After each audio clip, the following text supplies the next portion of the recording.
ये हमारा आज इस चैप्टर का लास्ट लेक्चर होगा और इस चैप्टर में मैं उसी बात को कंटिन्यू करूँगा जहाँ पे मैंने लास्ट लेक्चर ख़त्म किया था। और लास्ट लेक्चर मैंने जिस टॉपिक पे ख़त्म किया था वो ये था कि हम वन डायमेंशनल कंजर्वेटिव सिस्टम्स जो हैं उनके सॉल्यूशंस को देखना चाहते हैं, उनको हम कैसे सॉल्व करते हैं और जनरल मेथडोलॉजी क्या है उसको सॉल्व करने की। और मैंने ये बात आपको लास्ट लेक्चर में भी बताई थी और यहाँ पे मैं फिर इसको क्विकली रिवाइज़ कर दूँ कि जब हम कहते हैं कि हम किसी सिस्टम का सॉल्यूशन फाइंड करना चाहते हैं तो फिज़िक्स में उसका क्या मतलब होता है। आप मैथमेटिक्स में भी सॉल्यूशंस फाइंड करते हैं मुख्तलिफ क्वेश्चंस के, इक्वेशंस के, लेकिन जब हम फिज़िक्स में उसकी बात करते हैं तो we have to relate it to something in the real world, क्योंकि फ़िज़िक्स वो चीज़ है जो रियल वर्ल्ड में होने वाले फिनोमेना को एक्सप्लेन करती है। तो यहाँ पे सॉल्यूशन का मतलब ये होता है कि आप किसी भी चीज़ की या किसी भी सिस्टम की टाइम इवोल्यूशन देखना चाहते हैं। इससे पहले जहाँ हमने स्टार्ट किया था और न्यूटन लॉज पढ़े थे तो जो चीज़ हमें टाइम इवोल्यूशन बताती थी किसी भी सिस्टम की वो न्यूटन्स सेकंड लॉ था, जिसको अगर आप एक्सेलरेशन की फॉर्म में लिखें तो आप लिखते हैं a of t equals f of t divided by m. ये एफ इक्वल्स एम ए ही है लेकिन मैंने इसको एक्सेलरेशन की फॉर्म में लिखा है। और एक और चीज़ जो यहाँ पे आप देख रहे होंगे जो शायद आपने पहले ना देखी हो जब हमने न्यूटन्स सेकंड लॉ को यूज़ किया था, तो वो ये है कि यहाँ पे मैंने एक्सेलरेशन और फोर्स दोनों को टाइम का फंक्शन दिखाया है, ए ऑफ टी और यहाँ पे एफ ऑफ टी।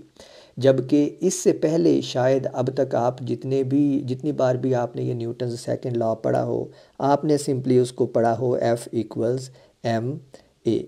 और उसकी रीज़न ये थी कि जितने भी केसेस हमने पहले कंसीडर किए हैं तीसरे चौथे पाँचवें चैप्टर में जब हमने न्यूटन लॉज को पहली दफ़ा पढ़ा था, तो हमने ये कहा था कि जो एक्सेलरेशन है ना वो कांस्टेंट है। और हमने ये कहा था कि न्यूटन की जो इक्वेशंस हैं जो न्यूटन लॉज हैं वो हम उन चैप्टर में यूनिफॉर्मली एक्सेलरेटेड सिस्टम्स के ऊपर अप्लाई करेंगे। यूनिफॉर्मली एक्सेलरेटेड वो सिस्टम्स होते हैं जिनमें एक्सेलरेशन कांस्टेंट होता है लेकिन उनकी स्पीड जो है वो अगर एक्सेलरेशन कांस्टेंट है तो वो यूनिफॉर्मली इंक्रीज़ करती है। तो उसमें एक्सेलरेशन टाइम डिपेंडेंट नहीं होता और ना ही फोर्स टाइम डिपेंडेंट होती है। But nothing stops us from you know generalising that form of Newton second law, यानी न्यूटन सेकंड लॉ की जो ये फॉर्म है इसको हम जनरलाइज कर सकते हैं उन केसेस के ऊपर जहाँ पे एक्सेलरेशन और फोर्स बजाते खुद टाइम का फंक्शन होता है। यानी जब किसी सिस्टम के ऊपर फोर्स लग रही है तो वो फोर्स बजाते खुद भी टाइम के साथ साथ चेंज हो रही है। तो this is the most general form of Newton second law. और इसी से हम पूरे सिस्टम की इवोल्यूशन कैलकुलेट कर सकते थे, क्योंकि आप जब एक्सेलरेशन फाइंड कर लेते हैं सिस्टम का तो एक्सेलरेशन को इंटीग्रल लेके आप वेलोसिटी और वेलोसिटी से उसकी पोजीशन फाइंड कर सकते हैं और फिर इधर से आप जितनी भी न्यूटोनियन मैकेनिक्स की रियल फिजिकल क्वांटिटीज़ हैं आप उनको कैलकुलेट कर सकते हैं। लेकिन ये सारा किस्सा जो था ये वो किस्सा था जिसमें हम न्यूटन लॉज को यूज़ करते हैं या फोर्स मेथड को यूज़ करते हैं। अब यही काम हम एनर्जी मेथड को यूज़ करके करना चाहते हैं। हम ये देखना चाहते हैं कि हमारा सिस्टम टाइम के साथ कैसे इवाल्व होता है, उसको हम कंजर्वेशन ऑफ एनर्जी जो हमने ड्राइव किया है उसको इस्तेमाल करके कैसे कैलकुलेट कर सकते हैं। तो मैं उस एक्सप्रेशन से स्टार्ट करूंगा जो लास्ट टाइम मैंने आपके लिए लिखी थी वेलोसिटी की फॉर्म में, और वो एक्सप्रेशन यहाँ पे मेरे पास मौजूद होगी। Let me go back and show it to you. So this was the expression और ये लास्ट वीडियो लेक्चर में मैंने आपको बताई थी। और इस एक्सप्रेशन के बाद मैं एक जनरल एनालिसिस के ऊपर चला गया था जिसमें मैंने आपको दिखाया था कि टोटल एनर्जी हमेशा पोटेंशियल एनर्जी से ज़्यादा होगी, क्योंकि अगर ऐसा ना हो तो हमारे पास ये जो वेलोसिटी है ये इमेजिनरी आ जाएगी, which means kinetic energy is imaginary which is not possible because it's a real physical quantity. तो इस कंडीशन के अंदर मैंने ये कहा था कि अगर आपके पास जनरल फॉर्म मौजूद हो टोटल एनर्जी की और पोटेंशियल एनर्जी की तो हम सिस्टम की कुछ प्रॉपर्टीज़ को देख सकते हैं, और वो प्रॉपर्टीज़ मैंने इस एग्जांपल को लेके एक्सप्लेन की थी कि जनरल प्रॉपर्टीज़ क्या हो सकती हैं। लेकिन स्टिल मैंने कंडीशन यही यूज़ की थी कि हमारे पास कुछ पोटेंशियल एनर्जी फंक्शन है और वो टोटल एनर्जी से कम है। आज मैं इसमें आपके लिए एक जनरल सिस्टम सॉल्व करूंगा, वो सिस्टम जो आप पहले कॉलेज में भी पढ़ के आए होंगे और इसको पहले भी बहुत बार देखा होगा। और वो सिस्टम जो है वो मैथ स्प्रिंग सिस्टम है, और हम देखेंगे कि उसका सोल्यूशन जो है वो बिल्कुल वही आता है जो आप पहले कॉलेज में पढ़ के आए थे, लेकिन आज हम उसको ड्राइव करेंगे। और वो सिस्टम, वो सोल्यूशन जो है वो सिंपल हमें टाइम इवोल्यूशन देता है। तो मैं वेलोसिटी की इसी एक्सप्रेशन से स्टार्ट करता हूँ जो मैंने लास्ट वीडियो लेक्चर में लिखी थी, और ये एक्सप्रेशन थी Vx equals plus minus 2 divided by m into total energy E minus you of x। मैं पोटेंशियल एनर्जी को सिर्फ x का फंक्शन ले रहा हूँ क्योंकि ये हम यहाँ पे सिर्फ वन डायमेंशनल सिस्टम कंसीडर कर रहे हैं, और ये बात मैंने आपको लास्ट वीडियो लेक्चर में बताई थी। इसी प्रॉब्लम को जब आप 3 डायमेंशनल सिस्टम के लिए सॉल्व करते हैं तो आपके पास आपके सारे ये जो प्लैनेट्स की मोशन है सोलर सिस्टम के अंदर, इसको आप सॉल्व करते हैं। और इसीलिए कहते हैं कि जो न्यूटन्स इक्वेशंस ऑफ मोशन है they tell you all about the world that is around us. वो कहते हैं कि ज़मीन पे गिरने वाले एक पत्थर या सेब से लेके जो प्लैनेट्स हैं उनकी मोशन तक आपको सब कुछ बताता है। दैट्स व्हाट इट मीन्स कि आप सॉल्व कर सकते हैं। तो जब इसी प्रॉब्लम को आप 3 डायमेंशन में सॉल्व करते हैं यूजिंग न्यूटन्स लॉज या energy methods, because they are equivalent forms to get it the same result, तो हमारे पास सारी की सारी जो प्लानिटरी सिस्टम है उसकी मोशन आ जाती है, उसकी टाइम इवोल्यूशन आ जाती है। And that's precisely what you use. जो आप स्पेस प्रोब्स भेजते हो मिसाल के तौर पे मार्स के ऊपर, तो वो टाइम इवोल्यूशन ही आप कैलकुलेट करते हैं। आप देखते हैं कि मार्स अभी कहाँ पे है इस वक्त, ज़मीन कहाँ पे है, तो कितना टाइम हमें लगेगा, टाइम के साथ ये किस तरह इवॉल्व होगा कि हम इसके ऊपर पहुँच सकें। बट ये सारी चीज़ें जो हैं, ये जो दूसरा हम कोर्स स्टार्ट करेंगे क्लासिकल मैकेनिक्स का, जिसमें हम लैग्रांजियन और हैमिल्टोनियन मैकेनिक्स को यूज़ करके सेम फार्मलिज्म डेवलप करेंगे, तो उसमें आप वो चीज़ें पढ़ेंगे। लेकिन अभी हम इसको सॉल्व करते हैं वन डायमेंशनल केस। तो ये लेफ़्ट साइड पे वेलोसिटी है, और वेलोसिटी को आप लिख सकते हैं dx/dt, क्योंकि ये x का टाइम डेरिवेटिव है, तो ये बन जाएगा dx डिवाइड बाई dt। और यहाँ से अगर आप देखें तो लेफ़्ट साइड पे हमारे पास, राइट साइड पे हमारे पास एक क्वांटिटी है जो x का फंक्शन है, बिकॉज हम कंसीडर ही यही कर रहे हैं कि इट्स वन डायमेंशनल सिस्टम, और जो वन डायमेंशनल है वो हमने x एक्सिस के लॉन्ग ली है। और लेफ़्ट साइड पे हमारे पास ये dx है which is a derivative of x। तो इसका मतलब है कि हम इस इक्वेशन को, पूरी इक्वेशन को सेपरेट कर सकते हैं in terms of x and in terms of t। तो अगर मैं इस एक्सप्रेशन को t के लिए सॉल्व करता हूँ तो ये मेरे पास बन जाएगा dt equals plus minus dx divided by 2 divided by m into E total energy minus u of x, और इसके ऊपर है हमारे पास स्क्वायर रूट। तो हमारे पास ये फॉर्म बन जाती है। तो देखिए हमने इस इक्वेशन को सेपरेट कर लिया। राइट हैंड साइड जो है वो प्योरली x डिपेंडेंट है, लेफ्ट हैंड साइड जो है वो प्योरली टाइम डिपेंडेंट है, it's just derivative of t। तो यहाँ पे हम कर ये रहे हैं कि हम इस इक्वेशन को सॉल्व करेंगे for time. Of course derivative आ रहे हैं, और उसका अगर आपने सॉल्व करना है तो आपको इंटीग्रल लेना होगा। और जब हम इसको टाइम के लिए सॉल्व करेंगे तो हमारे पास टाइम आ जाएगा इन टर्म्स ऑफ x। तो वो एक एक्सप्रेशन होगी जो आपको टाइम बताएगा इन टर्म्स ऑफ x, और उस इक्वेशन को आप रीअरेंज करके x कैलकुलेट कर लेंगे इन टर्म्स ऑफ t, और यही वो चीज़ है जो हमें रिक्वायर्ड है। सो फर्स्ट स्टेप में हम क्या करेंगे, हम इसको दोनों साइड्स का डेरिवेटिव लेंगे, और सॉरी इंटीग्रल लेंगे। और इंटीग्रल हम स्टार्ट करते हैं from some initial time t0 to some final time t। और चूँकि मैं फाइनल टाइम t ले रहा हूँ तो मैं ये जो इंटीग्रेंड में dt है ना, इसको dt प्राइम कर देता हूँ। और ये रीज़न आपको पता है, आप सिंपली वाना कीप योर नोटेशन सिंपल और एक्सप्लिसिट। और जब राइट हैंड साइड का आप इंटीग्रल लेंगे तो ये हमारे पास होगा starting from some initial value x0 to some final value x. These are called initial conditions। यानी आप इन इनिशियल कंडीशन से स्टार्ट करते हैं कि जब आपने सिस्टम को ऑब्जर्व करना स्टार्ट किया तो टाइम t0 था, और जब आपने सिस्टम को स्टडी करना स्टार्ट किया तो उसका जो डिस्प्लेसमेंट था फ्रॉम सम रेफरेंस पॉइंट वो x0 था। तो इन जनरल आप इनको चूज़ कर सकते हैं x0 और t0 को अपनी मर्ज़ी के मुताबिक। आप इनको ज़ीरो भी चूज़ कर सकते हैं, लेकिन जो कन्वेंशन है, जो बेहतर कन्वेंशन है वो ये है कि हमारे पास जो टाइम है ना, इसको हम हमेशा ही यूँ ले लेते हैं कि ये ज़ीरो से स्टार्ट होता है, बिकॉज इट मेक्स सेंस कि जब भी आप सिस्टम को स्टडी करना स्टार्ट करते हैं तो जो टाइम है उसी वक्त आप स्टॉप वॉच को ऑन करते हैं, तो आप इसको ज़ीरो ले लेते हैं। लेकिन ये जो एक्स नॉट है ना, इसको एक्स नॉट रहने देते हैं। आप इसको यूँ समझें कि जब आपने सिस्टम को स्टडी करना स्टार्ट किया तो हो सकता है आपका सिस्टम जो है वो ओरिजिन के ऊपर ना हो कोऑर्डिनेट सिस्टम के। मिसाल के तौर पे अगर ये आपका कोऑर्डिनेट सिस्टम है और इस कोऑर्डिनेट सिस्टम में ये हमारा ओरिजिन है, तो जब आप सिस्टम को स्टडी करना स्टार्ट करते हैं तो फ़र्ज़ करें कि आपका सिस्टम यहाँ पे मौजूद था और इस डायरेक्शन में मूव कर रहा था, तो ये हमारा ओरिजिन है। This is positive x axis, this is positive y axis, और सिस्टम हमारा किसी भी टाइम t = 0 के ऊपर इस पोजीशन पे है और इस डायरेक्शन में जा रहा है। तो ये वाला जो हमारे पास डिस्टेंस है ना, ओरिजिन से लेके इस पोजीशन तक, this tells you the initial displacement of the system from the point of origin of coordinate system, जहाँ से हम उसको इन जनरल देखना चाहते हैं। तो इसलिए आप एक्स नॉट को एक्स नॉट ही रहने दें, it's better.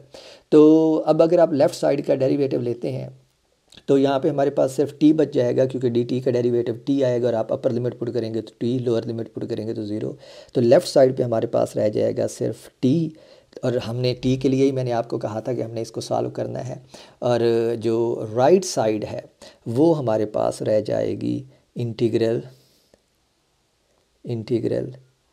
dx divided by 2/m into total energy E minus potential energy U of x, और इस सारे के ऊपर था इंटीग्रल, और इसके साथ था हमारे पास प्लस माइनस। मैंने ऊपर वाले स्टेप में प्लस माइनस को इंटीग्रल के बाहर लिखा हुआ है। This plus minus is actually with this term. It doesn't really matter, आप इसको इंटीग्रल के बाहर लिख सकते हैं, लेकिन मैं इसको ऐसे ही लेके चलना चाहता हूँ जिस फॉर्म में ये हमारे पास आ रहा है। Okay, so this is the most general equation जो आप वन डायमेंशनल सिस्टम को सॉल्व करने के लिए हासिल करते हैं, और इस इक्वेशन को आपने मज़ीद सॉल्व करना होता है। So I am gonna put this equation inside box because this is a very important expression, और ये वो जनरल एक्सप्रेशन है जो आप हमेशा ही सॉल्व करते हैं इन प्रॉब्लम्स में, जिनमें प्रॉब्लम्स आपके पास वन डायमेंशनल होते हैं और आप उनकी जनरल टाइम इवोल्यूशन देखना चाहते हैं। और ये लिमिट थी एक्स नॉट से एक्स तक। और अगेन मैंने यहाँ पे आपने देखा होगा कि टाइम को डी टी प्राइम कर दिया था, लेकिन लिमिट्स यहाँ पे मैंने इसको एक्स प्राइम नहीं किया था, तो मैं डी एक्स को भी यहाँ पे डी एक्स प्राइम कर रहा हूँ। और उसकी रीज़न अगेन यही है कि मैंने चूँकि अपर लिमिट जो है वो एक्स ली हुई है, तो मैं इन दोनों एक्सेस को मिक्स नहीं करना चाहता, बल्कि इनको सेपरेट रखना चाहता हूँ। तो ये मेरे पास अब लिमिट जो है वो एक्स नॉट से एक्स है, और इंटीग्रल जो है वो प्राइम एक्स के ऊपर है। So this is the equation that we want to solve. और अब हमने कोई ऐसी एग्जांपल लेनी है जिसमें हमारे पास ये जनरल फॉर्म मौजूद हो टोटल एनर्जी की और पोटेंशियल एनर्जी की। तो ये हम कर सकते हैं बाई टेकिंग वन एग्जांपल, और वो एग्जांपल जो है वो मैस स्प्रिंग सिस्टम लेने लगा हूँ। तो let's solve this for mass spring system. So this is the example that I am going to solve. So this is example, और example है हमारे पास mass spring system, क्योंकि ये एक ऐसा सिस्टम है जिसको हम बार बार देख के आए हैं, और इसका जनरल सोल्यूशन जो है वो हमें पता है अपनी पहली क्लासेस से। लेकिन यहाँ पे हम ये देखेंगे कि वो सोल्यूशन आता कैसे है। तो मैस स्प्रिंग सिस्टम के लिए आपको पता है जो हमारे पास पोटेंशियल एनर्जी होती है वो इक्वल होती है U, let me change the colour back to white. तो हमारे पास जो पोटेंशियल एनर्जी होती है वो होती है U of x equals half के एक्स स्क्वेयर, और जो टोटल एनर्जी होती है वो होती है 1/2 हाफ के एक्स नॉट स्क्वेयर। अगर आपको ये याद नहीं है तो let me quickly make a diagram hair. हमने यहाँ पे ये डायग्राम बनाई हुई है, but let me quickly make another diagram. तो फ़र्ज़ करें कि हमारे पास ये सिस्टम है हमारा, ये रही मैस, और ये किसी स्प्रिंग के साथ अटैच है, और ये इस सरफेस के ऊपर मूव कर रही है। So let this be the spring, it has spring constant k, the mass has mass m, this is our origin of coordinate system, और इस पॉइंट के ऊपर ये है हमारा x इक्वल्स 0। तो फ़र्ज़ करें कि जब आप मोशन को स्टडी करना स्टार्ट करते हैं तो पार्टिकल जो है ना वो इस पॉइंट के ऊपर है, और ये हमारे पास उस पार्टिकल की टोटल एनर्जी है जिसको मैंने एक्स नॉट कहा है। तो okay, probably we should use a different symbol here यहाँ पे, क्योंकि मैंने okay so I totally forgot कि मैं क्या चीज़ आपको एक्सप्लेन कर रहा था, because I had to stop the recording. मेरा दोस्त जो है मेरे रूम का दरवाज़ा खोल के अंदर आ गया था, so I had to stop it. But so I believe I was trying to explain that कि मैंने आपको बताया था कि ये एक्स नॉट जो है ना, ये मेरी इनिशियल लिमिट है, और मैंने यहाँ पे इसको एक्सप्लेन किया था कि ये वो डिस्टेंस है जो ओरिजिनली मेरा सिस्टम जो है वो मीन पोजीशन से दूर होता है, ठीक है।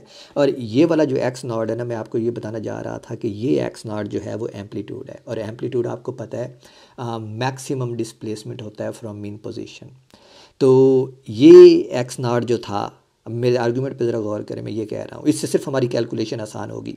ये एक्स नॉट जो था, ये मैंने आर्बिट्रेरी डिस्प्लेसमेंट लिया था फ्रॉम मीन पोजीशन। ये एक्स नॉट जो है ये हमारे पास मैक्सिमम डिस्प्लेसमेंट है। तो हम यूं कर लेते हैं, अब मैं आर्ग्यू ये करने लगा हूं कि ये एक्स नॉट और ये एक्स नॉट जो है ना, अगर ये दोनों एक्स नॉट में बराबर देता हूं, तो इसका मतलब है कि जब मेरा सिस्टम स्टार्ट करता है, टाइम t इक्वल 0 होता है, तो मेरा सिस्टम जो है वो मैक्सिमम डिस्प्लेसमेंट के ऊपर होता है, यानी उसके पास टोटल एनर्जी जो है वो ये होती है हाफ के एक्स नॉट स्क्वायर, और उस वक्त उसकी पोटेंशियल एनर्जी जो है वो सारी की सारी इसी फॉर्म में होती है, और काइनेटिक एनर्जी ज़ीरो होती है। दैट्स व्हाट यू नो कि जब एक्सट्रीम पॉइंट के ऊपर होता है आपका मैथ स्प्रिंग सिस्टम, तो उसकी सारी की सारी जो टोटल एनर्जी होती है वो पोटेंशियल एनर्जी की फॉर्म में होती है, और काइनेटिक एनर्जी ज़ीरो होती है। तो अब मैं ये कह रहा हूँ, आर्गूमेंट अगेन मैं एक दफ़ा दे दूँ कि ये एक्स नॉट और ये एक्स नॉट सेम है। अगर ये सेम है तो इसका मतलब है कि मेरा जो सिस्टम है वो जब मोशन स्टार्ट करता है तो वो एक्सट्रीम पोजीशन के ऊपर होता है, और उसके बाद ये मोशन जो है ये कंटिन्यू रखता है एक्सट्रीम से मीन, मीन से दूसरी एक्सट्रीम, और इस तरह सिस्टम ये चलता रहता है। इन दोनों को सेम ले लेने से हमारी कैलकुलेशन जो है वो आप देखेंगे कि आसान हो जाएगी। लेकिन मैं एंड पे आपको एक्सप्लेन करूँगा कि अगर आप इनको सेम ना लेते, मुख्तलिफ ले लेते, तो उससे क्या फ़र्क पड़ता हमारी कैलकुलेशन के ऊपर, और आपको उसका आंसर पता है। There just it takes on a phase, एक फ़ेज़ का फ़र्क आ जाता है, जो जब एंड पे सोल्यूशन आएगा तो मैं आपको दिखा दूंगा। लेकिन for now, just for the simplification, हम अज्यूमिंग कि हमारा सिस्टम जो है वो एक्सट्रीम पॉइंट से स्टार्ट करता है जब हम उसकी मोशन को देखते हैं। तो ये हमारा स्टार्टिंग लिमिट है, इनिशियल लिमिट है, और कोई भी उसके एक्सट्रीम के बाद कोई भी डिस्प्लेसमेंट मीन पोजीशन से जो है एक्स फासले के ऊपर होगा, that would be the final position, और ऑफ कोर्स इसी एक्स को हम फाइंड करना चाहते हैं। तो that's it, we are gonna substitute these values in this equation for time, and we're gonna solve it. So time equals integral x naught up to x dx prime divided by plus minus 2 by m into, अब मैं इनके अंदर value substitute कर रहा हूँ, तो ये बन जाएगा हाफ के x not square minus half के एक्स स्क्वायर, और इसको मैं एक्स प्राइम कर देता हूँ क्योंकि मैं एक्स के ऊपर इंटीग्रेशन ले रहा हूँ, तो I need to change the integrand. Okay, तो ये एक्सप्रेशन है जिसको हम इंटीग्रेट करने वाले हैं। सबसे पहली चीज़ आप ये नोट करें कि ये हाफ का फैक्टर जो है ना के साथ ये बाहर कॉमन आ रहा है। जब मैं कॉमन लूँगा तो ये 2 इस 2 के साथ कैंसिल हो जाएगा, और हमारे पास के डिवाइड बाई एम रह जाएगा। तो ये एक्सप्रेशन बन जाएगी t equals integral x not up to x d x prime divided by k divided by m square root plus minus, और उसके बाद एक स्क्वायर रूट और आएगा मेरे पास अंदर, और जो इक्वल है x not square minus x prime square. और अब आपने इसको सॉल्व करना है। अगर आप इस एक्सप्रेशन के ऊपर देखें तो इट्स समथिंग जो आपने अपनी कॉलेज की मैथमेटिक्स में पढ़ी होगी, स्पेशली कैलकुलस में पढ़ी होगी, जहाँ पे आप इंटीग्रल्स को सॉल्व करते हैं बाय मेथड ऑफ सब्सटीट्यूशन। और यहाँ पे ऑफ कोर्स मैं इसको बाय मेथड ऑफ सब्सटीट्यूशन ही सॉल्व करने वाला हूँ। I am not going to do anything different. लेकिन उससे पहले मैं ये इसको थोड़ा सा सिंप्लीफाई कर लूँ। ये जो के बाई एम है ना, इसको मैं बाहर ले आता हूँ इंटीग्रल के, क्योंकि ये कॉन्स्टेंट है। तो ये मेरे पास बन जाएगा M divide by k square root, ये के बाई एम जो है ये एम बाई के हो गया, क्योंकि ये टर्म जो थी ये डिनोमिनेटर में थी। और integration limit from x not up to x d x prime divided by x not square minus x prime square whole square root. तो ये सिंप्लीफाइड हो गई है। अब इसको हम सॉल्व करते हैं बाय सब्स्टिट्यूशन, और ऐसे में आप सब्स्टिट्यूशन ये करते होते थे, let x prime equals x not cosine of phi. Okay, और यहाँ से हमारे पास जो डी एक्स प्राइम है, क्योंकि हमने एक्स प्राइम के लिए सॉल्व किया है, सब्स्टिट्यूट किया है, तो हमें डी एक्स प्राइम भी चाहिए। तो डी एक्स प्राइम बन जाएगा, एक्स नॉट तो कांस्टेंट है, इट्स एन एम्पलीट्यूड, और कॉस का डेरिवेटिव क्या आता है, माइनस साइन, तो वो माइनस यहाँ पे आ जाएगा और ये बन जाएगा साइन फाई डी फाई।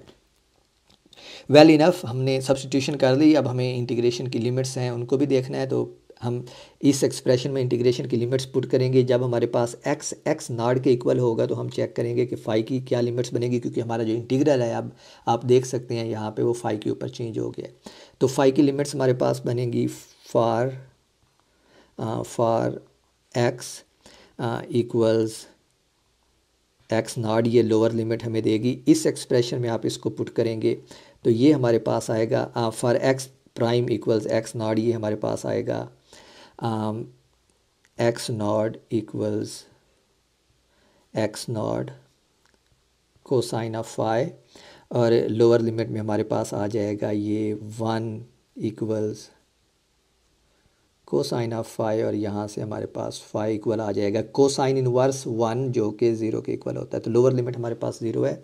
अब अपर लिमिट हमने चेक करनी है, और अपर लिमिट हमारे पास किसके इक्वल थी, एक्स प्राइम इक्वल्स एक्स। तो for x prime equals f हमारे पास बनेगा x equals x not cosine of phi, और यहाँ पे हमारे पास फाई की वैल्यू बन जाएगी cosine inverse x by x not. तो ये हमारे पास अपर लिमिट आ गई है। तो अब ये सारी हम इस एक्सप्रेशन में सब्स्टिट्यूट करते हैं, और ये हमारे पास इक्वेशन जो है सॉल्व हो जाएगी, इंटीग्रल जो है वो सॉल्व हो जाएगा। तो इसको हम सॉल्व कर रहे थे टी के लिए। तो t equals m plus minus m divide by k square root integral. अब हमने डी एक्स प्राइम की वैल्यू पुट करनी है। तो डी एक्स प्राइम हमारे पास ये था minus x not sine phi d phi, तो ये बन जाएगा minus x not sine phi d phi divided by x not हमारे पास है स्क्वायर रूट के अंदर, और एक्स नॉट की वैल्यू हमारे पास आई है, एक्स नॉट कांस्टेंट है, हमने एक्स प्राइम की जगह पे सब्स्टिट्यूट करना है, और एक्स प्राइम एक्स नॉट को साइन फाई के बराबर है। तो ये बन जाएगा x not square minus x not square cosine square phi, और इस सारे का स्क्वायर रूट, इस सारे का स्क्वायर रूट। मुझे इसको थोड़ा सा ऊपर ले जाऊं क्योंकि मेरा पूरे का पूरा पेज ही मूव कर रहा है।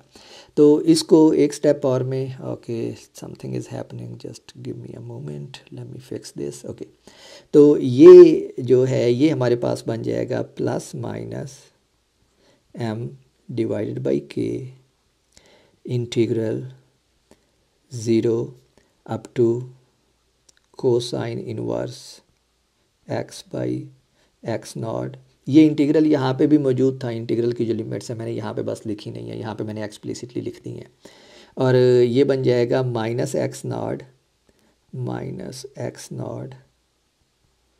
Sign of phi d phi divided by, ये डिनोमिनेटर में से आप एक्स नॉट जो है ना स्क्वायर के साथ ये कॉमन ले सकते हैं। तो जब ये कॉमन लेंगे तो स्क्वायर रूट के बाहर हमारे पास एक्स नॉट रह जाएगा, और अंदर रह जाएगा 1 माइनस साइन स्क्वायर फाई, और 1 माइनस साइन स्क्वायर फाई जो है, sorry 1 minus cosine square phi रह जाएगा। So this is 1 minus cosine, okay I need to erase all of this, where is my eraser. So 1 minus cosine square phi, और 1 minus cosine square phi जो है वो sine square phi के बराबर होता है। ये एक्स नॉट जो है इस एक्स नॉट से कैंसिल हो जाएगा। ये माइनस जो है ना, इसको अगर मैं बाहर ले आऊँ तो ये प्लस माइनस से मल्टीप्लाई होगा तो इसको माइनस प्लस कर देगा, it doesn't really change anything. तो ये प्लस माइनस जब माइनस से मल्टीप्लाई होता है तो प्लस माइनस ही रहता है। तो हमारे पास ये बन जाएगा प्लस माइनस, अगर आप चाहें तो इसको माइनस प्लस लिख लें, but it doesn't really change anything, m divide by k whole square root integral एक बार मैं इंटीग्रेशन की लिमिट्स नहीं लिख रहा, हमें पता है लिमिट्स क्या है, हम एंड पे सब्स्टिट्यूट कर देंगे और ये रह जाएगा sine phi d phi divide by 1 minus cosine square phi, sine square phi के बराबर होता है, उसका आप स्क्वेयर रूट लेंगे तो हमारे पास क्या रह जाएगा साइन फाई। और यहाँ पे आप देखें ये साइन फाई इस साइन फाई से कैंसिल हो जाता है और हमारे पास इंटीग्रेशन सिर्फ डी फाई के ऊपर रह जाती है। तो let me write it in lower line यहाँ पे, और I need to add a page, let me add a page, good okay. तो अब यहाँ पे ये मेरे पास रह जाएगा plus minus m by k integral. अब मैं इंटीग्रेशन की लिमिट्स लिखने लगा हूँ, लोअर लिमिट 0 थी, अपर लिमिट थी cause inverse x by x not, और अंदर रह गया है सिर्फ डी फाई, और डी फाई का इंटीग्रल फाई होता है, तो ये इसको मैं सॉल्व करूँगा तो ये बनेगा m divide by k square root, और डी फाई का integral phi upper limit put करेंगे तो मेरे पास बनेगा cos inverse x by x not, lower limit put करूँगा तो 0 आएगा, दैट डजंट चेंज एनीथिंग। तो that's it, that's the solution of my problem, मैंने इसको सॉल्व कर लिया है। अब मैंने इसको सॉल्व किया है टी के लिए इन टर्म्स ऑफ एक्स, मुझे ये चाहिए एक्स के लिए इन टर्म्स ऑफ टी, तो मैंने सिर्फ इस इक्वेशन को थोड़ा सा रीअरेंज करना है। सबसे पहले मैं इस टर्म को लेफ़्ट पे लेके आता हूँ, तो ये प्लस माइनस के साथ, अब यूँ कहें कि पहले मैं इस पूरी की पूरी टर्म को, okay let me do it one by one, आपको कंफ्यूज नहीं करता। सबसे पहले ये एम बाई के को लेफ़्ट पे ले आए तो ये के बाई एम बन जाएगा, तो ये हमारे पास बन जाएगा k divide by m square root times t equals plus minus cosine inverse x by x not.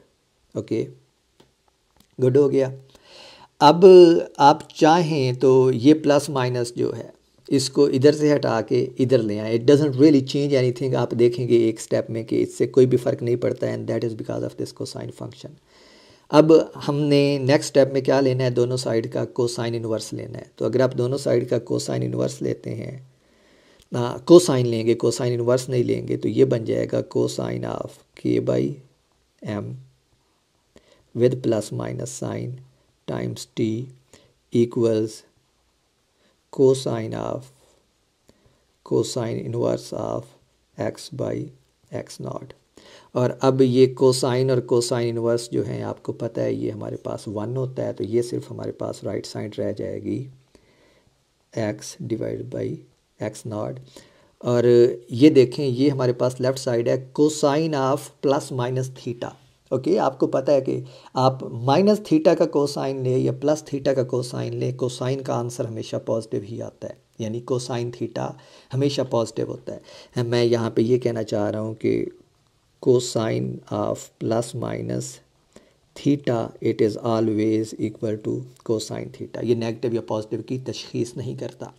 तो हमारे पास ये अब बन जाएगी इक्वेशन, अगर मैं x के लिए सॉल्व करूं, इस x को मैं मल्टीप्लाई कर देता हूं इधर लेफ़्ट साइड पे, तो ये इक्वेशन बन जाएगी x not cosine of k by m square root t equals x। और यही वो चीज़ थी जिसके लिए हम सॉल्व करना चाहते थे, हम x के लिए सॉल्व करना चाहते थे और x हमारे पास आ गया है in terms of t। Okay so this is just the solution, late me write it in explicit form. तो हमारे पास सोल्यूशन आया है x of t equals x not cosine of omega t। ठीक है, मैं इसको इस फॉर्म में लिख रहा हूँ, तो यहाँ पे मैंने एक चीज़ डिफ़ाइन कर दी और वो ओमेगा है, और आपको पता चल गया होगा कि ओमेगा जो है ये इस सिस्टम की एंगुलर फ्रीक्वेंसी होती है, और इसको आप डिफ़ाइन करते हैं omega equals k by m and root. Okay तो ये वो सोल्यूशन है जो आप अपनी कॉलेज की फ़िज़िक्स में गालबन पढ़ के आए हैं।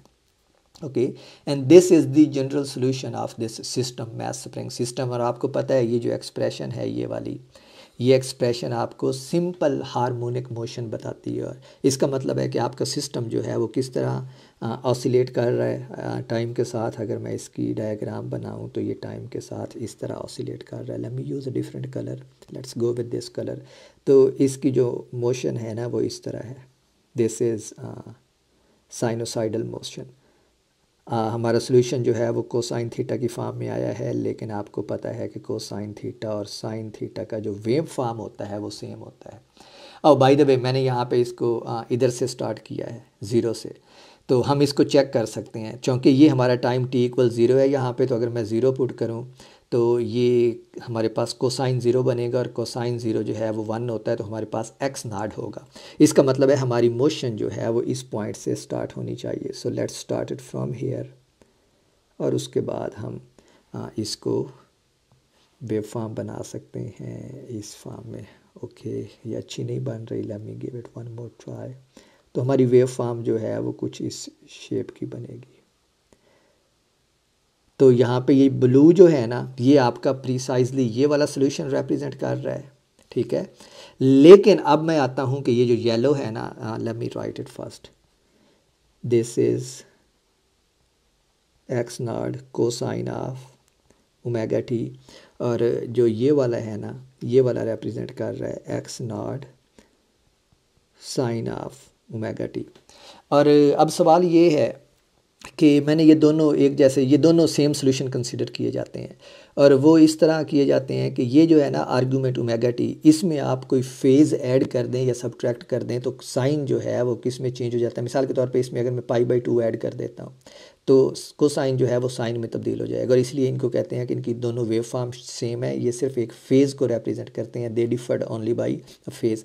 यानी यहाँ पे मैं x not sine of omega t plus phi लिख देता ना, तो फिर भी मेरा आंसर जो है वो ठीक होता, और यही इसकी दूसरी इक्विवेलेंट फॉर्म है। आप इसको x of t equals x not sine of omega t plus phi भी लिख सकते हैं इसी चीज़ को, और वेव फॉर्म जो है वो इस ब्लू से चेंज होके येलो बन जाता।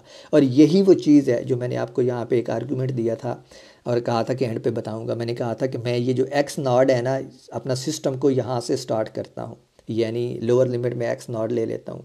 क्या होता अगर मैं लोअर लिमिट को एक्स नॉट ना लेता बल्कि यहाँ पे कोई पॉइंट ले लेता, तो ये जो पॉइंट है ना, ये फेज़ की फॉर्म में मेरे सोल्यूशन में अपेयर हो जाता, और ये सोल्यूशन ओमेगा टी प्लस 5 होता। ओके, लेकिन मैंने चूँकि बहुत चालाकी से, मुझे पहले से पता था कि ये किस तरह का रिज़ल्ट देगा मुझे, तो मैंने चालाकी से वो जो मेरा लोअर पॉइंट था ना, उसी को मैंने एक्सट्रीम पॉइंट ले लिया, यानी एम्पलीट्यूड ले लिया लोअर लिमिट को, ठीक है। तो उसका मुझे फ़ायदा ये हुआ कि यहाँ पे फेज़ जो है वो अपेयर नहीं हुई। लेकिन अगर मैं लोअर लिमिट और एम्पलीट्यूड मुख्तलिफ लेता तो यहाँ पे एक फ़ेज़ अपेयर हो जाती, जिसको लेट्स से हम फाई कह सकते थे। अदरवाइज़ इस solution is correct, it doesn't make any difference आप इसको कोसाइन की फॉर्म में लिखें या साइन की फॉर्म में लिखें। सो this is the complete solution. और आपने देखा कि ये वो सोल्यूशन है जो हम पहले भी पढ़ते आए हैं सिंपल पेंडुलम के लिए। सिंपल पेंडुलम के लिए भी दरअसल यही होता है, मैं सिंपल पेंडुलम बार बार कहता रहता हूँ, it's a mass spring system. लेकिन आपको पता है कि सिंपल पेंडुलम और मैस स्प्रिंग सिस्टम जो है वो दोनों एक तरह की मोशन परफॉर्म करते हैं, और उस मोशन को आप कहते हैं सिंपल हार्मोनिक मोशन। और जितनी भी सिंपल हार्मोनिक मोशन हैं उनके इन जनरल जो सोल्यूशंस हैं ना वो इस फॉर्म के होते हैं। So it doesn't really make any difference जब मैं इसको सिंपल पेंडुलम कहूँ, मैस स्प्रिंग सिस्टम कहूँ या सिंपल हार्मोनिक मोशन कहूँ, for any object which performs this kind of motion, their general solution should be of this form. Okay, so this is what you need to remember.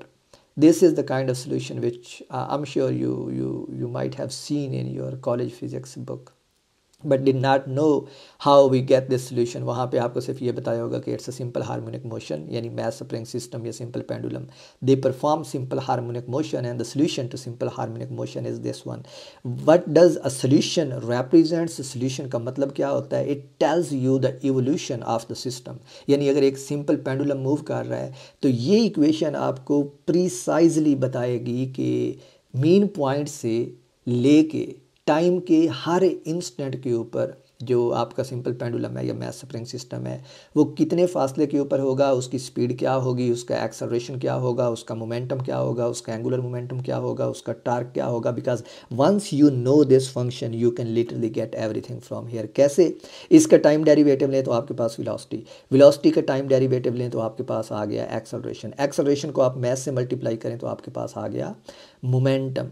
Okay, अब momentum को अगर आप उसकी length के साथ multiply करें तो उसका आ गया एंगुलर मोमेंटम का आप टाइम डेरिवेटिव लें तो आपके पास टार्क आ गया। लीनियर मोमेंटम का आप टाइम डेरिवेटिव लें तो आपके पास उसके ऊपर लगने वाली लीनियर फोर्स आ गई। ओके, जिसको आप F इक्वल्स एम ए वाली फोर्स जो है, तो आप literally you can drive everything from this equation, and that's why it's called the time evolution of a system, कि सिस्टम टाइम के साथ कैसे इवॉल्व करता है।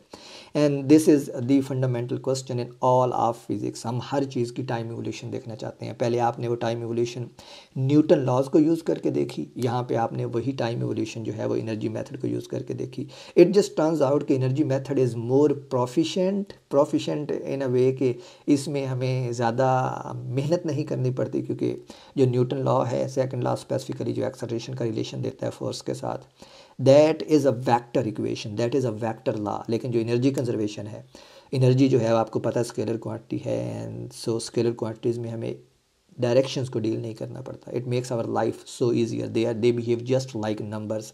और आपको पता है नंबर्स को मल्टीप्लाई करना मिसाल के तौर पे आसान है as compare to vectors, in which we have to take care of direction, and so they follow certain specific rules for multiplication. Anyway, that's it for this topic. I'm gonna move on to one last topic, which is just the generalization of one dimensional case to three dimensional case. But regardless, इसके अंदर मैं एक problem solve करूँगा which I believe is a very very important problem, और जो आपको ये बताएगा कि अगर आप एक डायमेंशन से ऊपर जाते हैं 2 या 3 डायमेंशन, तो उसमें आप प्रॉब्लम्स को कैसे सॉल्व करते हैं। The example that I will solve for you, I am not going to, I will solve for you, वो एग्जाम्पल होगी 2 डायमेंशनल केस की। लेकिन उस एग्जांपल में आप एक नई चीज़ सीखेंगे, और फिर आप उसी तरह की एग्जांपल्स को 3 डायमेंशनल केसेस के ऊपर भी एक्सटेंड कर सकते हैं। सो let me give the title of this topic, and this is called 3 dimensional conservative systems.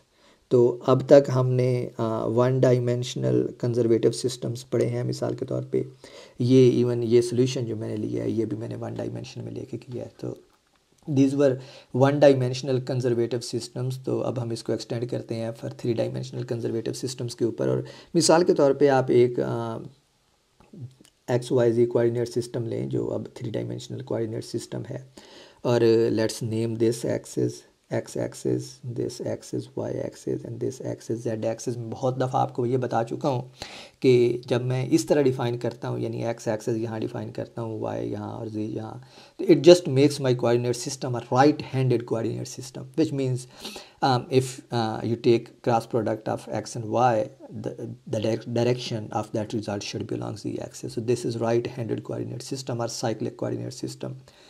अब इसमें फ़र्ज़ करें कि हमारे पास एक पार्टिकल मूव कर रहा है along certain path. So let me choose a different colour to show the path of the particle. Let's go with this one, pink one. और फ़र्ज़ करें कि ये हमारे पार्टिकल का पाथ है जिसमें वो फॉलो कर रहा है।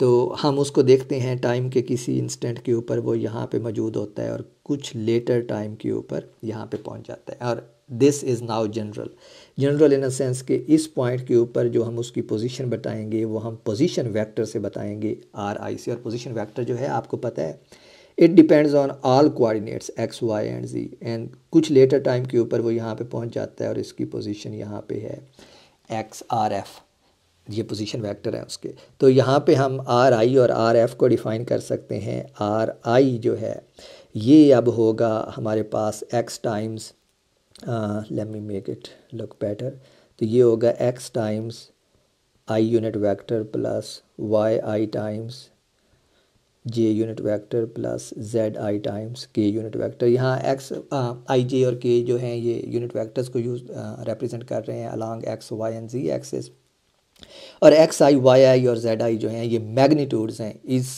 पार्टिकल के कोऑर्डिनेट्स की, यानी ये x एक्सिस से कितने फासले पे मौजूद है इस पॉइंट के ऊपर, y एक्सिस से कितने फासले पे, और z एक्सिस से कितने फासले पे। सिमिलरली ये बन जाएगा XF I unit vector plus YF J unit vector plus ZF K unit vector. तो ये उसकी इनिशियल और फाइनल पोजीशन वेक्टर है। आपको याद होगा जब मैंने 1 डायमेंशनल केस पढ़ाया था, तो मैंने कहा था कि अगर पार्टिकल जो है वो 1 डायमेंशन में मूव कर रहा है और उसके ऊपर कोई कंजर्वेटिव फोर्स एक्ट करती है, तो उस फोर्स के एक्ट करने से उसकी कन्फिगरेशन में तब्दीली आती है। This is what it means by configuration यहाँ पे। कि इनिशियली पार्टिकल यहाँ पे था उसके ऊपर, और ये जिस जिस सिस्टम में मूव कर रहा है ना वो कंजर्वेटिव सिस्टम है। आप इसको यूँ देख लें कि ये हमारे पास कोई टेनिस बॉल है जो आपने थ्रो किया है, तो जब आप थ्रो करते हैं और छोड़ देते हैं तो वो फ्रीली मूव करता है, और ये जिस फील्ड के अंदर फ्रीली मूव कर रहा है वो अर्थ का ग्रेविटेशनल फील्ड है, और ग्रेविटेशनल फील्ड जो है ये एक कंजर्वेटिव फील्ड है। तो हम कहते हैं कि इसके ऊपर एक कंजर्वेटिव फोर्स एक्ट कर रही है जो इस केस में इस पार्टिकल का वेट होगा। और चूँकि कंजर्वेटिव फोर्स एक्ट कर रही है तो इस सिस्टम की कन्फिग्रेशन चेंज हुई है from this initial configuration to this final configuration, which means initially ये इस पॉइंट पे था, फाइनली ये इस पॉइंट पे पहुंच गया, तो इसकी कन्फिग्रेशन चेंज हुई है।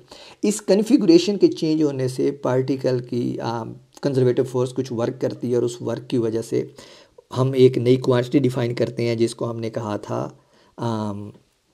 Potential energy. तो इस केस में भी हम पोटेंशियल एनर्जी डिफाइन करते हैं, लेकिन इस केस में ये 3 डायमेंशनल पोटेंशियल एनर्जी है, यानी ये फंक्शन है आर एफ का और आर आई का।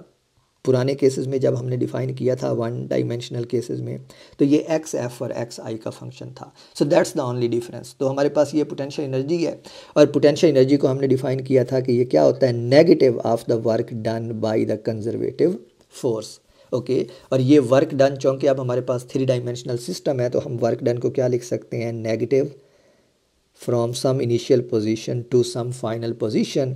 और वर्क डन क्या होता है, फोर्स और डिस्प्लेसमेंट का डॉट प्रोडक्ट। तो ये force along x axis multiplied by d x plus force का component along y axis multiplied by d y plus force का component along z axis multiplied by d z. So this is the definition of potential energy for 3 dimensional cases. So it's just the extension. आपको पता है 1 और 2 dimension में हमारे पास ये पहली 2 टर्म्स होती थी। 1 डायमेंशन में हमारे पास ये वाली टर्म होती थी, 2 डायमेंशन में हमारे पास ये वाली 2 टर्म्स होती थी पहली। लेकिन चूँकि अब हम उसको जनरलाइज कर रहे हैं फॉर 3 डायमेंशनल केसेस, तो हमारे पास तीसरी टर्म भी आ गई है ये जी वाली। और अब अगर आप इसको देखें तो इट्स जस्ट डॉट प्रोडक्ट। आपको पता है ये एफ और डी एस का डॉट प्रोडक्ट है। तो यहाँ से हमारे पास जो पोटेंशियल एनर्जी आती है for 3 dimensional cases, it's just from some initial to final location, ये बन जाएगा हमारे पास एफ डॉट डी एस। और एफ जो है वो फोर्स है, और डी एस जो है ये मैंने यहाँ पे डिफ़ाइन किया है d x i unit vector plus d y j unit vector plus d z k unit vector. तो डी एस जो है ये 3 डायमेंशनल डिस्प्लेसमेंट है, और चूँकि ये एक वेक्टर क्वांटिटी है, ओके, तो इसका मतलब है कि ये differential small amount of displacement along x axis, और ये i unit vector x axis की डायरेक्शन को रिप्रेजेंट कर रहा है। Similarly for y and similarly for z axis.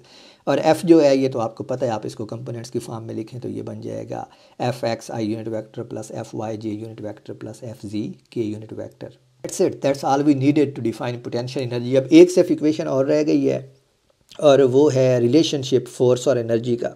क्योंकि आपको याद है कि जब हमने पोटेंशियल एनर्जी डिफ़ाइन की थी तो हमने कंजर्वेटिव फोर्स को कैलकुलेट करने का तरीका भी देखा था। इस तरीके में अगर आप देखें तो ये इक्वेशन आपको बताती है कि अगर आपके पास फोर्स गिवन हो, या जो फोर्स वो जितना वर्क कर रही है वो गिवन हो, तो आप पोटेंशियल एनर्जी कैलकुलेट कर सकते हैं। हमने एक और तरीका भी देखा था जिसमें अगर हमारे पास एनर्जी गिवन हो तो हम फोर्स कैलकुलेट कर सकते हैं। तो यहाँ पे हमारे पास जो 3 डायमेंशनल फोर्स आएगी, 3 डायमेंशनल है तो एक्स वाई और जी का फंक्शन होगी, और इस केस में ये हमारे पास आ जाएगा partial u by partial x i unit vector plus partial u by partial y j unit vector plus partial u by partial z k unit vector. That's it, that's the formula for force. जो हमारे पास 1 dimensional case था उसमें हमारे पास सिर्फ ये पहली वाली term होती थी, ये वाली term. Let me actually right the formula for 1 dimensional force. तो हमारे पास जो एफ एक्स होती थी वो होती थी minus D you by d x, और इस केस में हमारे पास जो u था ना ये सिर्फ x का फंक्शन था, यानी पोटेंशियल एनर्जी जो थी वो सिर्फ x का फंक्शन थी। तो यही वजह थी कि फोर्स भी एक्स का फंक्शन थी। ये चीज़ हम पहले जानते हैं। ये अब हमारे पास 3 डायमेंशनल केस के लिए है। जो पहला डिफरेंस यहाँ पे आप देखते हैं, आप कहेंगे कि यहाँ पे मैंने कंप्लीट डेरिवेटिव लिया है, D you by d x, इसको कंप्लीट डेरिवेटिव कहते हैं।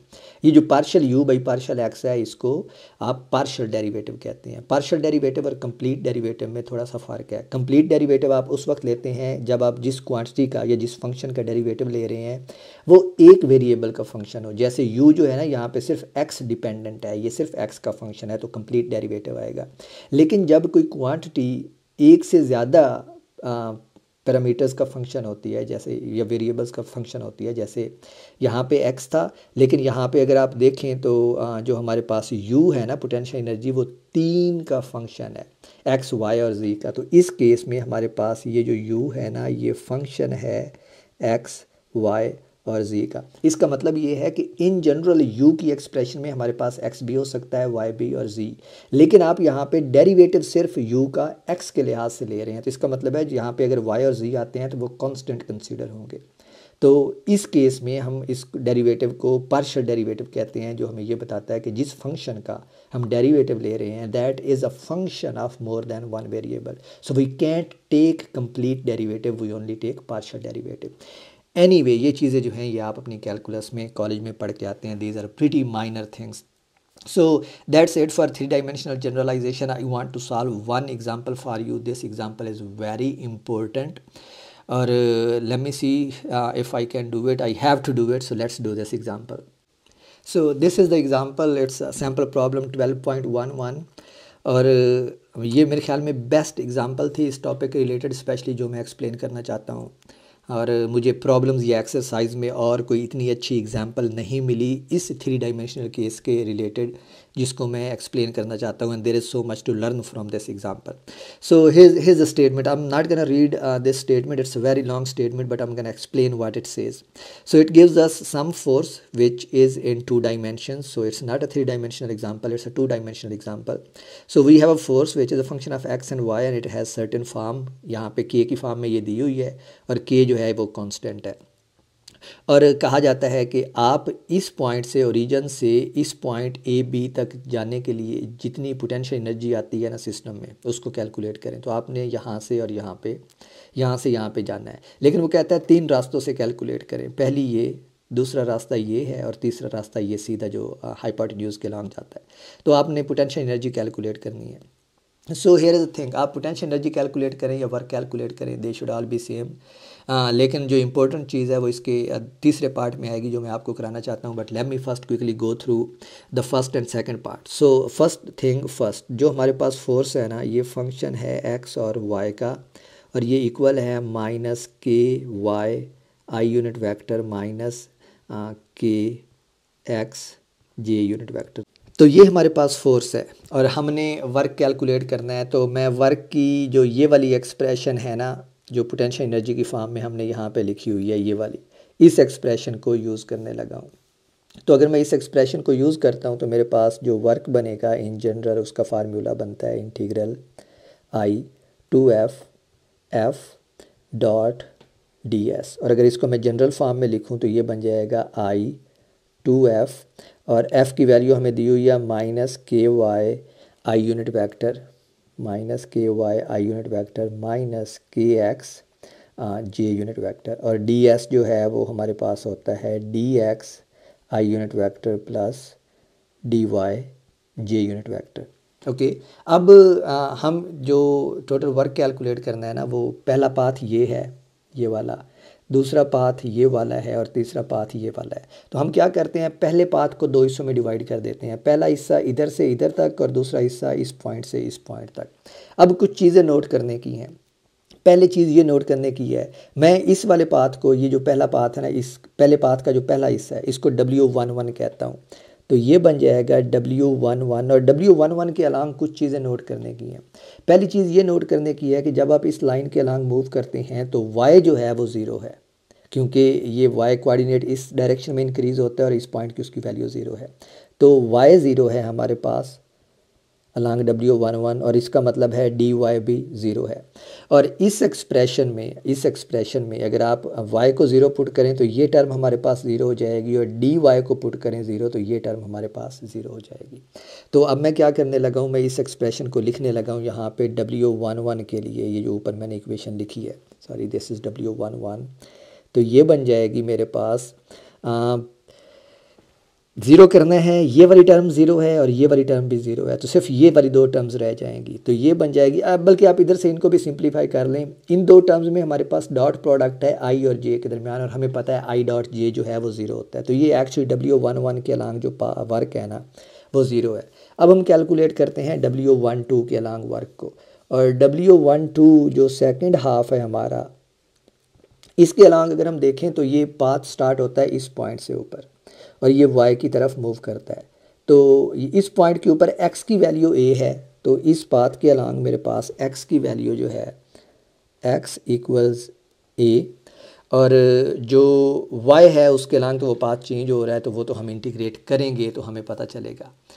तो अब हम W12 के लिए अगर इसी एक्सप्रेशन को लिखते हैं, ये जो जनरल एक्सप्रेशन हमने यहाँ पे लिखी हुई है, ओके, तो x की वैल्यू a है और अगर आप यहाँ से dx कैलकुलेट करते हैं तो dx ज़ीरो आएगा क्योंकि a कांस्टेंट है। तो इस केस में हमारे पास ये सिर्फ पहली टर्म ज़ीरो हो जाएगी, ये पहली टर्म ज़ीरो हो जाएगी, और दूसरी टर्म में हमारे पास ये टर्म जब इससे मल्टीप्लाई होगी तो ज़ीरो हो जाएगी क्योंकि ये i और j का डॉट प्रोडक्ट है, तो ये भी ज़ीरो हो जाएगा। तो हमारे पास सिर्फ ये टर्म रह जाएगी और ये टर्म रह जाएगी, और इन दोनों टर्म्स को अगर मैं मल्टीप्लाई करता हूँ तो मेरे पास W12 आएगा और ये बन जाएगा minus k x d y, और इसके ऊपर है हमारे पास इंटीग्रल, और इंटीग्रेशन में आप देखें तो y जो है वो ज़ीरो से b तक चेंज हो रहा है और x की वैल्यू जो है वो a है। तो ये बन जाएगा हमारे पास k a integral of zero up to b dy, और ये देगा माइनस के ए बी। तो पहले हिस्से में, पाथ 1 के पहले हिस्से में हमारे पास जो वर्क आया है वो आया है ज़ीरो, ये वाला। दूसरे हिस्से में आया है माइनस के ए बी। तो जो W1 है वो किसके इक्वल है, W11 पहले हिस्से के along path work plus W12 दूसरे हिस्से के अलॉन्ग वर्क, और ये आया है ज़ीरो माइनस के ए बी। तो जो W1 है ना टोटल, वो किसके इक्वल आया है, माइनस के ए बी। तो ये हमारे पास टोटल वर्क आया है अलॉन्ग पाथ 1। सिमिलरली अब हमने कैलकुलेट करना है along second path, along path 2, और एक्सप्रेशन मेन यही यूज़ होगी। मैं इसको अब थोड़ा सा आपके लिए छोड़ने लगा हूँ। एक्सप्रेशन यही यूज़ होगी, आपने यही आर्गूमेंट करने हैं कि इस पाथ के अलॉन्ग हमारे पास जो x है ना वो ज़ीरो है। तो let me call this W21, let me actually solve it for you। तो let's call this W21, और इस पाथ के अलॉन्ग x जो है ना वो ज़ीरो है, which means dx जो है वो ज़ीरो है। तो अब आप अगर इस एक्सप्रेशन के अंदर x को भी ज़ीरो पुट करते हैं, ये टर्म भी ज़ीरो हो जाएगी और ये टर्म भी ज़ीरो हो जाएगी, ठीक है। और हमारे पास रह जाएगी ये टर्म और ये टर्म और ये टर्म। देखें अगर आप, तो i और j का डॉट प्रोडक्ट आ रहा है तो ये भी ज़ीरो हो जाएगा, जिसका मतलब है कि जो W21 है ना उसके अलॉन्ग हमारे पास वर्क क्या है, ज़ीरो। अब हमारे पास W22 है जो यहाँ से स्टार्ट होता है और इस पॉइंट तक जाता है, एंड पॉइंट तक, इसको मैं कहता हूँ W22। तो W22 के अलॉन्ग जो हमारे पास वर्क आएगा, पहले तो ये देख लें कि इसमें x और y की वैल्यूज़ कैसे चेंज होती हैं। तो इसमें हमारे पास y की वैल्यू जो है ना, x की वैल्यू जो है वो b है इस पॉइंट के ऊपर, इस पॉइंट के ऊपर, सॉरी x की वैल्यू b नहीं है, y की वैल्यू b है, जबकि x जो है वो चेंज हो रहा है। तो y की वैल्यू यहाँ पे इस पॉइंट के ऊपर b है। So let's go for y। So y equals b, तो इसका मतलब है कि dy जो है वो क्या हो जाएगा, ज़ीरो, क्योंकि b कांस्टेंट है। और y और dy को अगर मैं ज़ीरो सब्सटीट्यूट करता हूँ तो इस एक्सप्रेशन में देखें मेरे पास ये टर्म ज़ीरो हो जाएगी, और इस टर्म में i है, और इस टर्म को जब मैं इससे डॉट प्रोडक्ट लूँगा तो इनका रिज़ल्ट भी ज़ीरो आएगा। तो इसका मतलब है मेरे पास dx मल्टीप्लाई होना चाहिए इस टर्म के साथ, जो माइनस के वाई dx बनेगा। तो मेरे पास जो W22 है, W22 वो बनेगा minus integral k x d y, और x की value minus k x d y, let's see if this is correct. ये टर्म और ये term minus k y d x, okay. तो ये था minus k y d x, let's correct this one, minus k y d x, और y की value b है तो ये बन जाएगा minus k b integral d x, और x की लिमिट 0 से a तक है तो ये बन जाएगा माइनस के ए बी। तो W2 जो है हमारे पास वो क्या बनेगा, W21 प्लस W22, और ये भी हमारे पास माइनस के ए बी के इक्वल है। और यही वो वर्क है जो हमने ऊपर पाथ 1 के अलॉन्ग भी कैलकुलेट किया है, and it makes sense as I told you कि जो वर्क डन है ना वो पाथ के इंडिपेंडेंट होता है। तो पहले पाथ के अलॉन्ग भी माइनस के ए बी, दूसरे पाथ के अलॉन्ग भी माइनस के ए बी, और तीसरा पाथ जो है ना इट्स अ कॉम्प्लिकेटेड, वो ये वाला पाथ है, और इसके अलॉन्ग हमने कैलकुलेट करना है वर्क। और इस पाथ के अलॉन्ग देखें तो इस पाथ के अलॉन्ग आप ये वाली कंडीशन नहीं यूज़ कर सकते जो आपने यहाँ पे यूज़ की थी। मिसाल के तौर पे जब आप इस रास्ते से गए थे तो आपने कहा था इस रास्ते के अलॉन्ग y 0 है तो y भी 0 और dy भी 0, और आपकी ये एक्सप्रेशन सिंप्लीफाई हो गई थी। ऐसा काम आप इस पाथ के अलॉन्ग नहीं कर सकते। रीज़न यही है कि इस पाथ के अलॉन्ग जब आप मूव करते हैं तो x भी चेंज हो रहा है और y भी चेंज हो रहा है simultaneously, which means you need a relationship between x and y। अच्छा, आपकी बुक में ना ये उन्होंने बताया हुआ है, रिलेशनशिप दिया हुआ है। सो इस पाथ के लिए जो सोल्यूशन बुक में दिया हुआ है ना इस प्रॉब्लम के अंदर, वो नहीं फॉलो कर रहा। आप बुक वाला कर सकते हैं, समझ सकते हैं, मैं आपको एक और दूसरे तरीके से करवाना चाह रहा हूँ। और इसके लिए तरीका ये है कि आप इक्वेशन फाइंड करते हैं। ये चूँकि हमारे पास एक स्ट्रेट लाइन है तो हम इक्वेशन ऑफ लाइन फाइंड करते हैं। ये वो चीज़ है जो आप अपनी कॉलेज की मैथमेटिक्स में पढ़ते हैं, जिसको अगर आपने इक्वेशन ऑफ लाइन फाइंड करनी हो जो 2 पॉइंट से गुजर रही हो तो आप बहुत सारे तरीके पढ़ते हैं। 2 पॉइंट फॉर्म पढ़ते हैं, पॉइंट स्लोप फॉर्म पढ़ते हैं, स्लोप इंटरसेप्ट फॉर्म पढ़ते हैं। There are many ways to find equation of line passing through 2 points, okay.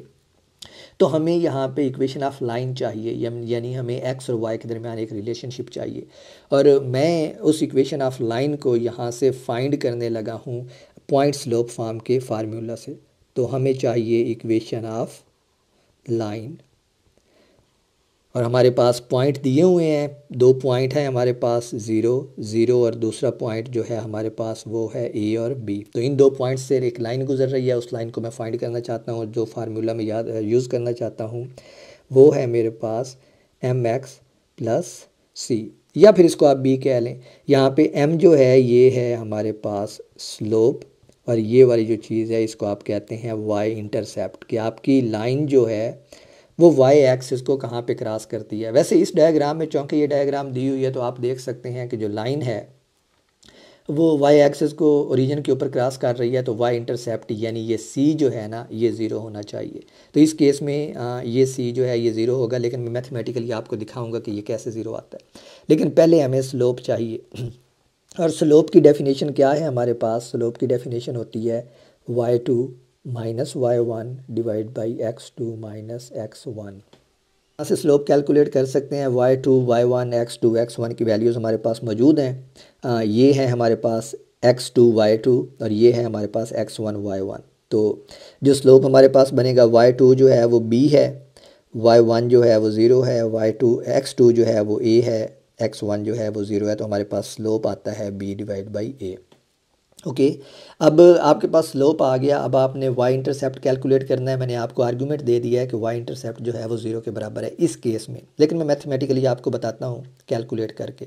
अब क्या करते हैं, ये जो वैल्यूज़ हैं ना x और y की, इनका कोई एक पेयर लेके इस इक्वेशन में सब्सटीट्यूट कर दें। तो अगर आप 0 0 लेते हैं, ये सब्सटीट्यूट करते हैं तो y भी 0 x भी 0, तो सीधा सीधा हमारे पास जो c है वो किसके इक्वल आ जाएगा? तो मैं पुट कर रहा हूँ 0 0 इस एक्सप्रेशन में, तो ये बन जाएगा 0 equals 0 plus c which gives c equal 0। ये आपको ये बताता है कि अगर आप इधर डायग्राम ना दी हो, आप इधर से y इंटरसेप्ट ना कैलकुलेट कर सकें, तो आप मैथमेटिकली आसानी से कैलकुलेट कर सकते हैं। आप चाहते तो इसमें ये वाला पेयर पुट कर देते यहाँ पे, और फिर भी जवाब c का 0 आता। आप इसको चेक कर सकते हैं। तो अब हमारे पास इक्वेशन ऑफ लाइन आ गई है। तो ये वैल्यूज़ जब मैं सब्सटीट्यूट करूँगा वापस, तो ये बनेगा y इक्वल्स m की वैल्यू मेरे पास आई है b बाई a, x और c की वैल्यू आई है 0। तो ये है मेरे पास इक्वेशन ऑफ लाइन। इसका मतलब है कि अब ये जो मैंने जनरल फार्मूला यहाँ पे लिखा था ये वाला, इस फार्मूला में हर जगह जहाँ पे y आ रहा है ना, मैं उसको रिप्लेस कर सकता हूँ इस फॉर्म से जो मैंने ड्राइव की है। तो let me first simplify this equation. इस इक्वेशन को अगर आप डॉट प्रोडक्ट लेते हैं तो ये बन जाएगा minus k y d x minus k x d Y. तो मैं अब इस इक्वेशन को लिखने लगा हूँ। अब वर्क हमारे पास टोटल वर्क है थर्ड पाथ के अलॉन्ग, और ये इंटीग्रल है, और ये बनेगा minus k y d x minus k x d y. और अब मैंने इधर देखें y को x की फॉर्म में कैलकुलेट कर लिया है, तो मैं y की ये वैल्यू पुट करता हूँ, तो ये मेरे पास बनेगा इंटीग्रल माइनस के वाई, और y की वैल्यू क्या आई है मेरे पास b by A into x d x minus k x, और डी वाई अगर आप इधर से कैलकुलेट करेंगे तो डी वाई आएगा b by A D x. तो ये बन जाएगा मेरे पास b by A D x. तो मैंने जो काम किया यहाँ पे ये हुआ है कि आप देखें इस पूरी एक्सप्रेशन में कहीं पे y मौजूद नहीं है, सिर्फ x मौजूद है। तो इंटीग्रेशन जो पहले दो वेरिएबल्स के ऊपर थी, अब वो सिर्फ एक वेरिएबल के ऊपर रह गई है, x के ऊपर।